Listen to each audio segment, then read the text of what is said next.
Guys यो दिदीको जनचेतनाको भिडियोहरू अनि यसको फनी कमेन्ट्सतिर लागौँ है त।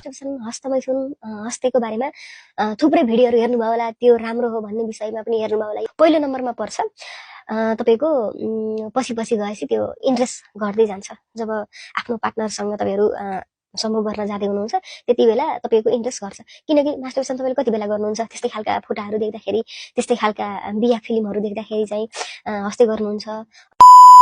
और अभी तो रुको, क्लाइमैक्स अभी बाकी है। मरे मर्छु तर हस्ते हान्न छोड्दिन।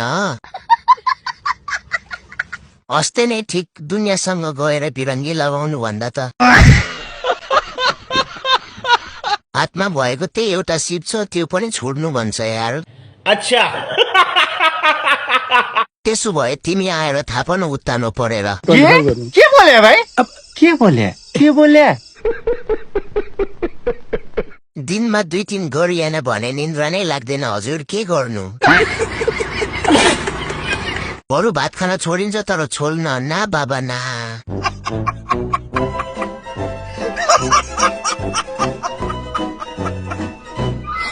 गाइस, तपाईहरुलाई मेरो भिडियो मन पर्यो भए लाइक, कमेन्ट अनि फलो गर्न नबिर्सिनु होला है।